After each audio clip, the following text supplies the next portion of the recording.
Well, today we are actually here to make a podcast about advanced bio. We're talking about like different types of food webs, and um, I'll actually hand it over to Sam to give a brief summary of them. All right, so a food web depicts feeding connections or what eats what in an ecological community. Every living organism can be lumped into one of two categories, which the autotrophs and the heterotrophs. An autotroph is an organism that produces complex organic compounds from simple substances present in its surroundings, while heterotrophs consume rather than produce biomass energy as they metabolize and grow as they metabolize and grow. And then 95% of all living organisms are heterotrophs. Right? All right, and then I'll talk about the history of food webs. Food webs serve as like a sort of framework for ecologists. It makes it so they can organize the complex interactions between different species observed in nature and around the world. One of the first people that actually, used a sort of food web was Afro-Arab. And he had a quote: "All animals, in short, cannot exist without food.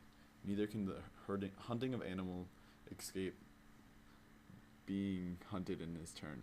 All right, that's probably the most poorly worded quote ever.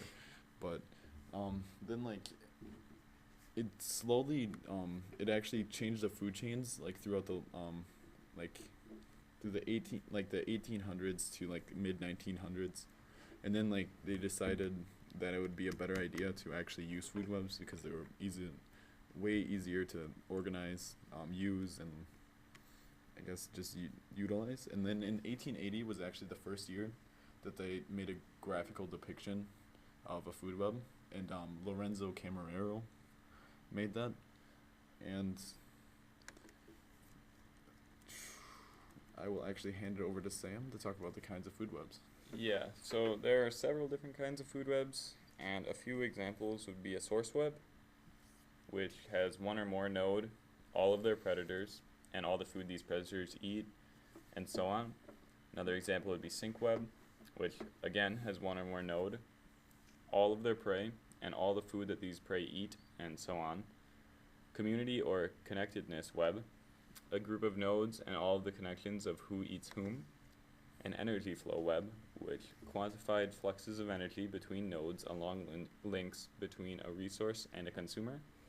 And another example would be paleoecological web, a web that reconstructs ecosystems from the fossil record. And then go over to you. And then I'll talk about trophic levels. There's three basic types of, organisms a part of the trophic levels. There's producers, consumers, and decomposers. First, I'll start off with producers, or autotrophs.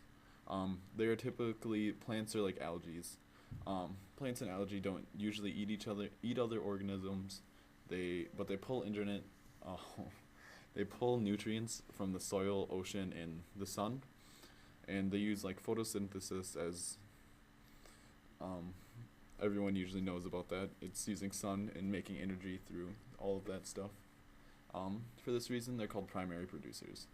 In this way, it's the energy from the sun that usually powers the base food chain. Then an exception occurs in like deep sea hydrothermal ecosystems where there is no sunlight.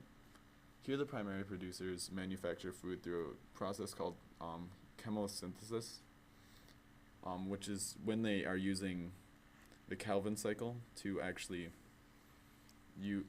develop and use like fermentation and everything to produce energy.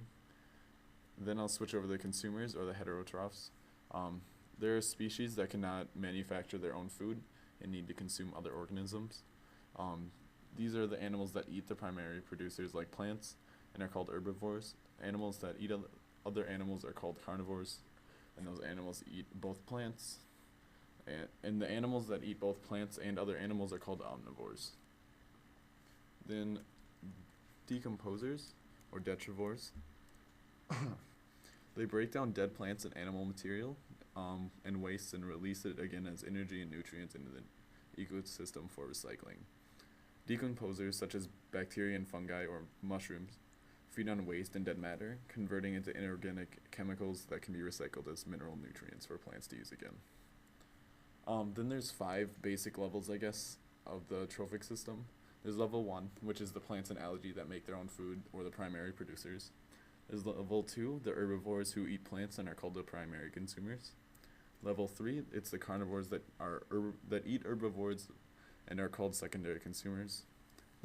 Then there's level 4, which are the carnivores that eat other carnivores, are also called the tertiary consumers. Then there's level 5, which is the apex predators that have no predators and are at the top of the food chain. Then we'll talk about energy flow or biomass. Yeah, so food webs depict energy flow via trophic links. So in a very general sense, you can use an equation for this, where energy flow, E, can be defined as the sum of a metabolic production, or P, and respiration, R, such that E equals P plus R. Obviously, that's a very basic equation, and that things can be added to it to make it a little bit more complex, but not a bad example. So the mass or biomass of something is equal to its energy content, and the biomass of each trophic level decreases as you go from the base to the top of the chain. About 90% of energy is expended for the organism's life processes, or is lost as heat or waste, and this is because energy is lost to the environment as degeneration increases. And that sums up energy flow. All right. And that's actually all we have for today. So we actually talked about trophic levels, biomass, the history of food webs, the kinds of food webs, and I think that might have been it. I'm not 100% sure on that. But the food webs in whole are a very useful thing for ecologists and understanding like nature and all of the things that actually occur in the, I guess, nature. And that'll be all.